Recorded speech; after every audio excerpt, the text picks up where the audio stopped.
I love this thing. This is the greatest device in the history of technology. And you know what? It works. Is this projector up? Oh. I haven't even that projector. No tech support here. I swear to God, if you want to be successful in business, make a projector that works. My name is Robert Stevens. My title is Founder and Chief Inspector. I'm Chief Inspector because when you start a company, you call yourself anything you want. I've been Chief Technology Officer for 3 weeks or 10 years, depending on, you know, this is my 10th year at Best Buy.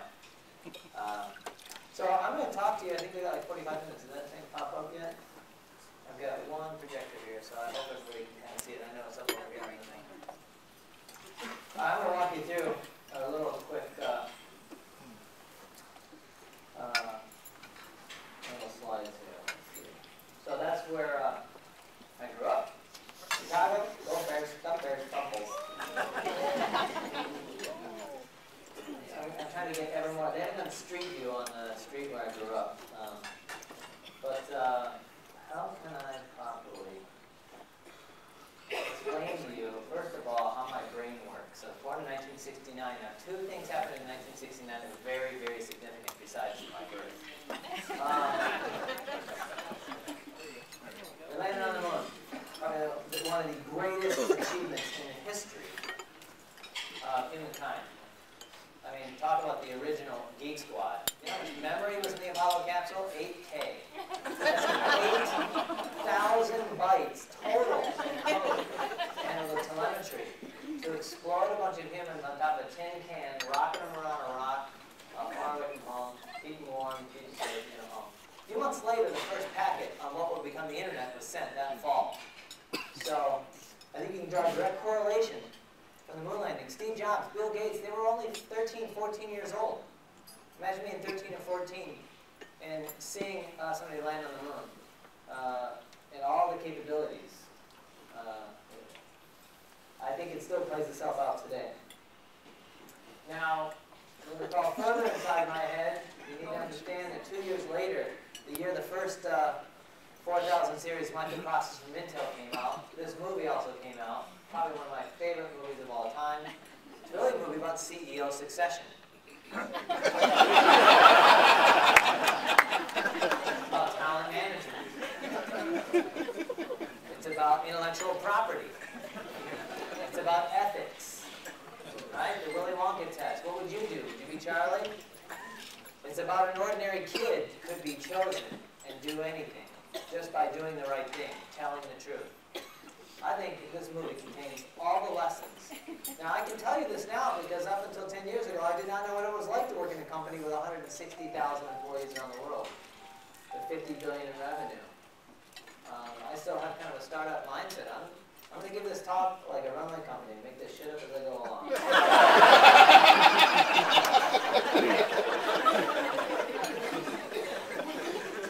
Now, it's no accident that I grew up on Batman and Robin, the real Batman and Robin. Yeah. I'm in the service business. Here's a guy who drives around with no phone number on the side of his car, no domain name, no blah, blah, blah. Little tiny. He's not even on brand. He's not even the wrong color on his car. It doesn't even match his logo. And he does what great brands do, right? They know who they are, they know what they stand for, they know what they don't do. They protect their identity, and they're there when their customers need them. And if you do a really good job, his attitude is, listen, when you're in trouble, I'll know. That's the future of service. Now, I'm not saying I'm special. I mean, it's one thing to be born, you know, on Thomas Jefferson's birthday, and same year they land on the moon, to be the first generation to get the Atari 2600. Right? Then, the first generation of the affordable personal computer, the Commodore VIC-20. Yeah, in my spare time, I go on the internet and try and find. You know that there are a couple people who are like so nerdy that they put web server code on Commodore. There's a train station, bus station somewhere in Queensland, Australia that still has a Commodore 64 running the display of the train schedules. And never underestimate the perseverance of a geek.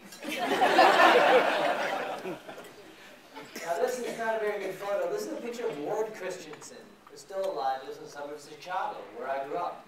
Because in 1980, Ward created the first bulletin board system, the precursor to CompuServe and AOL and what we kind of call online systems, the first social network. And you would dial in with a modem, my 300 baud modem. Remember when you got your first 28K modem? That joke is getting older and older every time we try it. He built some computer to do it, but he's considered the creator of the first bulletin board system. And a lot of us, when we saw this for the first time, so remember, I saw Star Wars, and then Atari, Tron, can't wait for the sequel, the first bulletin board system. Then I go to college, 1990, at the University of Minnesota. In fact, you don't know, but the University of Minnesota was a pioneer in the early web. Before there was a web browser, there was Gopher, the early text. Back when we used to search the internet in command line, you know. So here I am. I move away from my hometown of Chicago, go to the University of Minnesota, and I see a web browser for the first time. And that was kind of cool. Okay, you click, you go around, kind of like HyperCard. Those of you remember that. By the way, another little interesting thing. In Arthur C. Clarke's 2001: A Space Odyssey, HAL was built at the University of Illinois at Champaign-Urbana. Now, he wrote that book in the late 50s, early 60s. And yet, Mark Andreessen, who would go on to found Netscape, become a very young billionaire, was a student at the University of Illinois at Champaign-Urbana and created the first web browser based on Tim Berners-Lee work of the web. Does anybody recognize this image? Raise your hand and shout it out. What is this image? It is the most important coffee pot. It's a coffee pot. Why is this coffee pot the most important coffee pot in human history? It's the first webcam.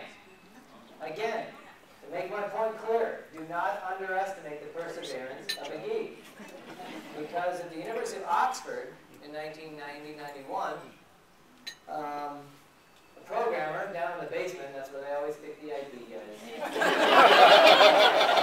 Up 3 long flights of stairs, go down a hallway, only to find out some jerk didn't make another pot of coffee.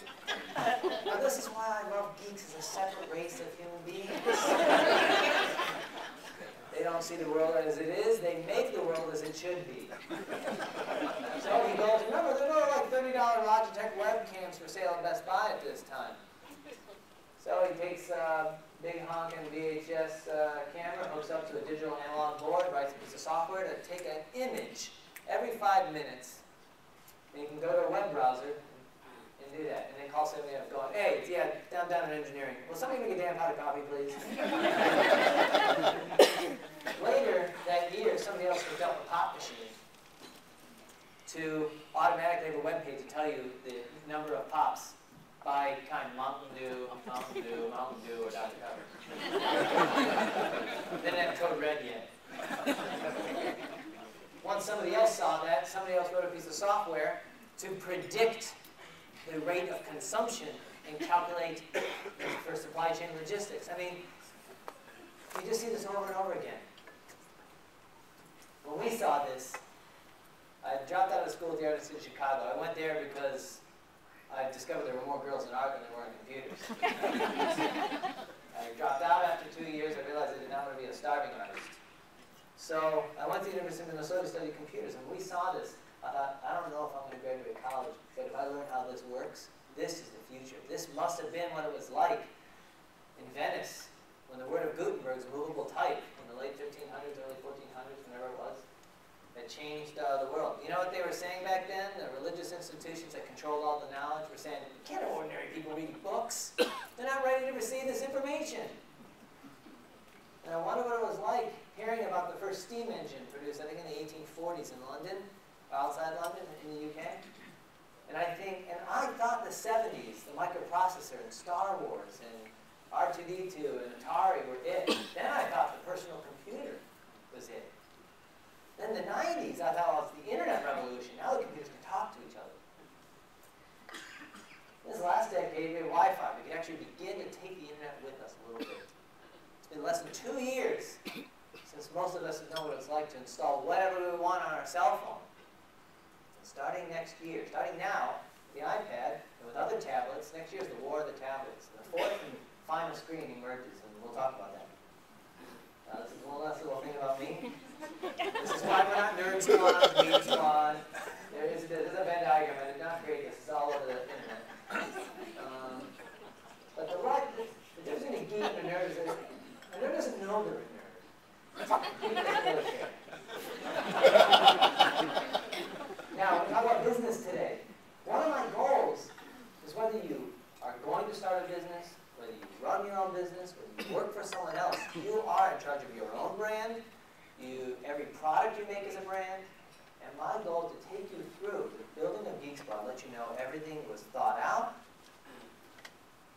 I daydream in traffic lights.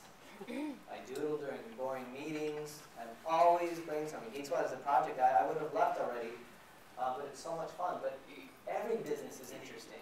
In fact, I would argue the more boring your business is, the greater the opportunity. That's why I left art school. Everybody's creative in art school. They're all good looking. They have better parties. No offense to the Ramada, but I'm pretty sure the Art Institute is not going to have a party here.